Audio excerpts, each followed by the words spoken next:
आखिर बी.आर. अम्बेडकर संविधान सभा की प्रारूप समिति के अध्यक्ष भर थे, तो संविधान बनाने का पूरा श्रेय उन्हें ही क्यों दिया जाता है? आखिर जब संविधान सभा में 200 से ज्यादा सदस्य थे, तो अकेले डॉक्टर अम्बेडकर को ही इतनी तवज्जो क्यों दी जाती है? आखिर डॉक्टर भीमराव बाबा साहब अम्बेडकर को भारतीय संविधान का जनक क्यों कहा जाता है? आखिर क्यों लोग मानते हैं कि भारत का जो संविधान है उसे डॉक्टर अम्बेडकर ने ही बनाया था? गणतंत्र दिवस के मौके पर आज बात इसी मुद्दे पर। नमस्कार, मैं हूं अविनाश और आप देख रहे हैं अनकट। द्वितीय विश्व युद्ध की समाप्ति के साथ ही यह तय हो गया था कि अब अंग्रेज भारत पर लंबे वक्त तक शासन नहीं कर सकेंगे। लेकिन अगर अंग्रेज भारत छोड़कर जाते हैं तो इतने बड़े देश की जिम्मेदारी सौंपी किसे जाए? आखिर वो कौन होगा जिसके हवाले पूरा देश होगा? आखिर कांग्रेस में वो कौन कौन से नेता होंगे जिन्हें अंग्रेज देश चलाने की जिम्मेदारी देंगे? इसी सवाल का जवाब तलाशने के लिए 23 मार्च 1946 को कैबिनेट मिशन का एक दल दिल्ली पहुंचा। इस टीम में 3 लोग शामिल थे, Patrick Lawrence, sir Stafford Cripps और ए.बी. अलेक्जेंडर। इस दल ने सभी पक्षों से मिलकर बात की और 16 मई 1946 को यह कैबिनेट मिशन इस निष्कर्ष पर पहुंचा कि भारत की आजादी के बाद अंग्रेज भारत की सत्ता संविधान सभा को सौंप देंगे। इस संविधान सभा में कौन कौन होगा, इसके लिए चुनाव होगा। यह भी तय हुआ कि संविधान सभा में कुल 389 सदस्य होंगे, जिनमें 292 सदस्य प्रांतों से और 93 सदस्य प्रिंसली स्टेट्स यानी कि रियासतों से होंगे। 25 जून को कैबिनेट मिशन की इस योजना पर आम सहमति बन गई। 29 जून को मिशन वापस लौट गया।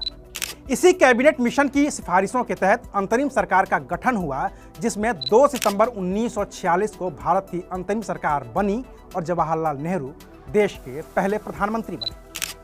इससे पहले कैबिनेट मिशन की सिफारिशों पर संविधान सभा की 385 सीटों के लिए जुलाई और अगस्त 1946 में चुनाव हो गए थे। उस चुनाव में बाबा साहेब डॉक्टर भीमराव अम्बेडकर भी एक उम्मीदवार थे, जो बंबई से शेड्यूल कास्ट फेडरेशन के उम्मीदवार थे, लेकिन वो चुनाव हार गए। हालांकि महात्मा गांधी से लेकर कांग्रेस और यहां तक कि मुस्लिम लीग के लोग भी चाहते थे कि अम्बेडकर को तो संविधान सभा का सदस्य होना ही चाहिए।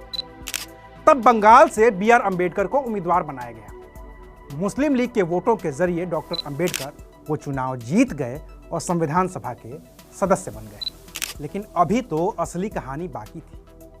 जिस मुस्लिम लीग ने कैबिनेट मिशन के चुनावी प्रस्ताव को स्वीकार कर लिया था, उसी मुस्लिम लीग ने संविधान सभा में शामिल होने से ही इनकार कर दिया। इस बीच 6 दिसंबर 1946 को ब्रिटिश सरकार ने यह मान भी लिया कि 2 देश और 2 संविधान सभाएं बन सकती हैं।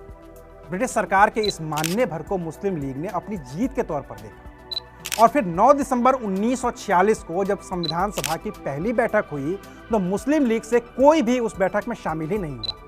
हालांकि बी.आर. अम्बेडकर उस बैठक में शामिल थे। मुस्लिम लीग ने मुस्लिमों के लिए अलग संविधान सभा और अलग देश की मांग कर दी। लाख कोशिशों के बाद भी जब मुस्लिम लीग के लोग नहीं माने, तो संविधान सभा ने अपना काम शुरू कर दिया। तो सच्चिदानंद सिन्हा को संविधान सभा का अस्थायी अध्यक्ष नियुक्त किया गया। फिर 11 दिसंबर को सर्वसम्मति से डॉक्टर राजेंद्र प्रसाद संविधान सभा के अध्यक्ष नियुक्त किए गए। संविधान सभा की बैठक के 5वें दिन 13 दिसंबर को जवाहरलाल नेहरू ने संविधान सभा में लक्ष्य संबंधी प्रस्ताव पेश किया।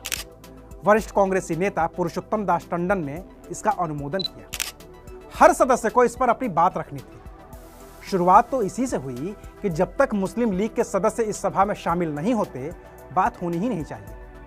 लेकिन फिर मुस्लिम लीग का अड़ियल रवैया देखकर संविधान सभा के ज्यादातर सदस्य आगे बढ़ने पर राजी हो गए और कहा कि अब कार्यवाही चलती रहेगी। फिर तारीख आई 17 दिसंबर 1946, वो तारीख जब डॉक्टर भीमराव अम्बेडकर पहली बार संविधान सभा में बोले। हालांकि उस दिन डॉक्टर अम्बेडकर से पहले 20-22 और भी लोग थे जिन्हें बोलना था।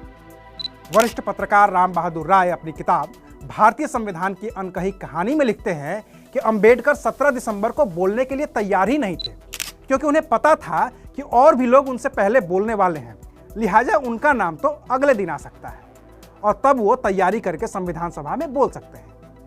लेकिन और लोगों को पीछे छोड़ते हुए 17 दिसंबर को ही संविधान सभा के अध्यक्ष डॉक्टर राजेंद्र प्रसाद ने डॉक्टर अम्बेडकर को बोलने के लिए आमंत्रित कर दिया। उस दिन डॉक्टर अम्बेडकर बोले और खूब बोले, और ऐसा बोले कि उनका कहा इतिहास हो गया। बकौल राम बहादुर राय की किताब भारतीय संविधान की अनकही कहानी, डॉक्टर अंबेडकर ने उस दिन कहा, कांग्रेस और मुस्लिम लीग के झगड़े को सुलझाने की एक और कोशिश जरूर करनी चाहिए। मामला इतना संगीन है कि इसका फैसला एक या दूसरे दल की प्रतिष्ठा के ख्याल से ही नहीं किया जा सकता। जहां राष्ट्र के भाग्य का फैसला करने का प्रश्न हो, वहां नेताओं, दलों, संप्रदायों की शान का कोई मूल्य नहीं रहना चाहिए।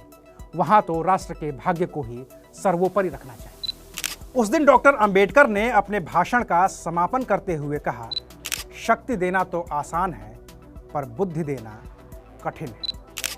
लंबे वाद विवाद के बाद 22 जनवरी 1947 को संविधान सभा ने लक्ष्य संबंधी प्रस्ताव को स्वीकार कर लिया, जो संविधान की प्रस्तावना का आधार बना। हालांकि उस दिन तक भी मुस्लिम लीग का कोई भी प्रतिनिधि संविधान सभा में नहीं आया। टकराव और बढ़ गया और तब 13 फरवरी 1947 को पंडित नेहरू ने मांग की कि अंतरिम सरकार में शामिल मुस्लिम लीग के मंत्री इस्तीफा दे दें। सरदार पटेल ने भी यही दोहराया। इस बीच 20 फरवरी को ब्रिटिश प्रधानमंत्री एटली ने घोषणा की कि जून 1948 से पहले सत्ता का हस्तांतरण कर दिया जाएगा। लेकिन इसके लिए एटली ने शर्त रखी, और शर्त यह थी कि जून 1948 से पहले संविधान बन जाना चाहिए। ऐसा नहीं हुआ तो फिर ब्रिटिश हुकूमत को विचार करना होगा कि सत्ता किसे सौंपी जाए। ऐसी परिस्थितियों को देखते हुए 28 अप्रैल 1947 को संविधान सभा का तीसरा सत्र शुरू हुआ।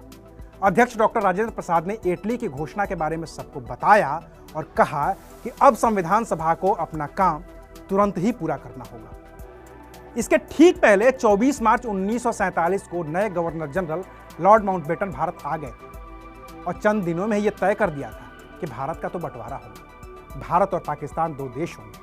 अब इसकी वजह से संविधान सभा में फिर बदलाव होना था। जिस सीट जयसुर कुलना से डॉक्टर अंबेडकर संविधान सभा के सदस्य चुने गए थे, वो सीट पाकिस्तान के हिस्से में चली गई। इस तरह से डॉक्टर अंबेडकर एक बार फिर से संविधान सभा से बाहर हो गए। लेकिन तब तक संविधान सभा के लोगों ने यह तय कर लिया था कि अंबेडकर का इस संविधान सभा में रहना जरूरी है। तब बंबई प्रेसिडेंसी के प्रधानमंत्री हुआ करते थे बीजी खेर।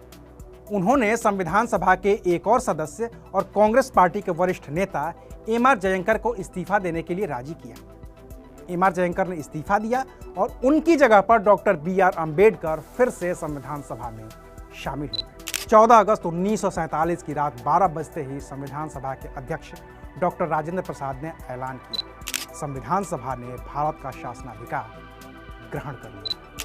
आजादी मिलने के बाद और सत्ता का हस्तांतरण संविधान सभा के पास होने के साथ ही संविधान सभा अपने मूल लक्ष्य की ओर आगे बढ़ी और इसी कड़ी में 29 अगस्त 1947 को संविधान सभा ने प्रारूप समिति के अध्यक्ष के तौर पर डॉक्टर भीमराव अंबेडकर का नाम सर्वसम्मति से पास कर दिया।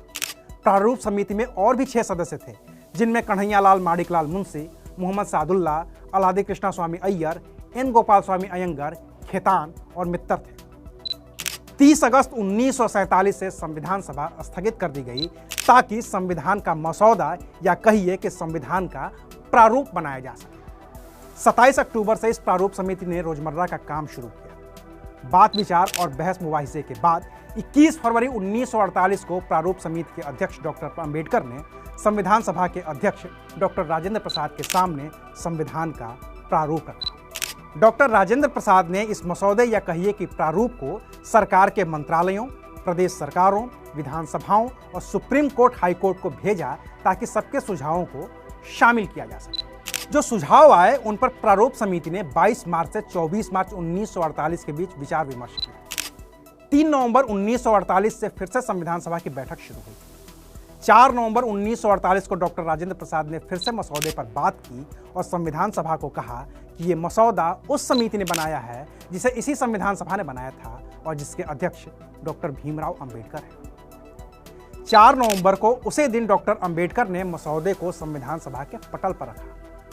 आने वाले दिनों में कुछ संशोधन भी सुझाए गए, कुछ माने गए, कुछ को खारिज कर दिया गया और फिर 17 नवंबर 1949 को संविधान सभा के अध्यक्ष डॉक्टर राजेंद्र प्रसाद ने घोषणा की, अब हम संविधान के तृतीय पठन को आरंभ करेंगे। इसका अर्थ था कि अब संविधान बनकर तैयार हो गया है। इसके बाद डॉक्टर राजेंद्र प्रसाद ने मसौदा समिति के अध्यक्ष डॉक्टर अंबेडकर को पुकारा। वो अपनी जगह पर खड़े हुए और कहा, मैं यह प्रस्ताव पेश करता हूं कि संविधान को सभा ने जिस रूप में निश्चित किया है उसे पारित किया जाए। इस प्रस्ताव पर 17 नवंबर 1949 से 25 नवंबर 1949 तक बहस हुई और फिर 26 नवंबर को संविधान सभा के अध्यक्ष के तौर पर डॉक्टर राजेंद्र प्रसाद ने अपना आखिरी अध्यक्षीय भाषण दिया। भाषण खत्म होने के बाद डॉक्टर राजेंद्र प्रसाद ने पूछा, प्रश्न यह है कि इस सभा द्वारा निश्चित किए गए रूप में यह संविधान पारित किया जाए।